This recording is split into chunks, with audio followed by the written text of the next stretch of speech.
Growing up, anybody? Anybody know? Growing up? Anybody know? Discipline is something we all can get a good laugh about.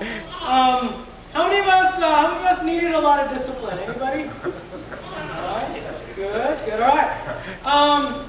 How many of us are sitting next to somebody who should have gotten more discipline? Anybody? You're sitting next to somebody who should have gotten more discipline? All right. Good. Good to see you guys.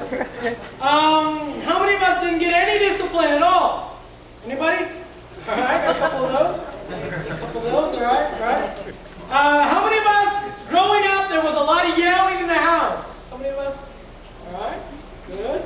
Okay. How many of us got timeouts or groundings or anything like that? All right. Some of us. Not so many. I think that's Hispanic people like to yell or do the next thing I'm going to talk about. How many of us weapons were used on us? Anybody? Right? For some of us, it's a funny thing, but for some of us, it's not a funny thing. Let's be honest, you know. All right. How many of us, the weapon of choice was the belt? How many of us, belt? All right. How many of us, it wasn't the belt, but it was the spoon, the wooden spoon? Great. Okay. How many of us? This is a good one. How many of us, mom or dad said, all right, go outside and go pick a branch of your choice? And what did we do? The first time, what did you do? You got like a soft branch, you know? But you didn't realize that. Well, God, it had a little whip to it, huh?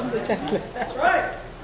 All right, how many of us was the flying chancla? Right there. Some of us, you know what I'm talking about. You pick up the chancla, she threw it, it hit you, and then she catch it and put it back on. That's what I'm talking about. Like a boomerang chancla. That's the way it was. I know exactly what you're talking about. The flying. How many of us, for some of us, it was anything handy? Whatever was nearby. I'm going to get you with whatever's nearby. All right? A couple of us, yep, that's how it went down. All right? I think we all get a good laugh about the subject of discipline. To get started about a biblical viewpoint of discipline, because there's all sorts of different ways to view this thing. But let's talk about a biblical viewpoint of discipline, okay? We're going to begin by defining discipline, biblical discipline. Are you ready? Notes are in your ministry guides. If you want to follow along, you can do so. Here we go. This is what discipline is. Discipline is correction driven by love. Oh. You guys remember that speech? I don't know if you ever got that one. I'm doing this to you because I love you. And you're like, just don't love me, you know. Leave me alone. It's correction not because you're a powerful parent, because you can slam your kids or anything like that. It's correction driven by love. It's because you love your kid. Look at this verse. This is out of the book of Hebrews chapter 12, beginning of verse 5. Look at this. This is good stuff. It says, my son, this is God speaking to his people, my son, do not make light of the Lord's, what does it say? The Lord's what? Discipline. The Lord's discipline. And do not lose heart when he rebukes you. Here's why. Look at this. Because the Lord disciplines whom? Those he loves.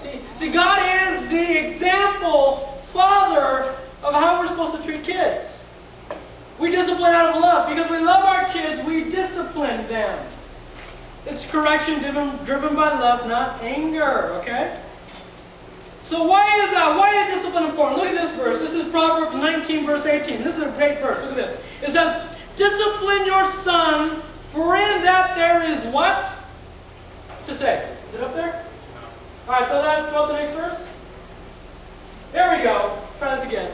Discipline your son, for in that there is what? Hope. I like this part. Look at this. Do not be a willing party in his death. Wow. In other words, a child with a lack of discipline is in danger of dying early. Of course, we all die, but this is talking about something early. Let's look at this short film, kind of give you a perception of the way maybe discipline is not supposed to go.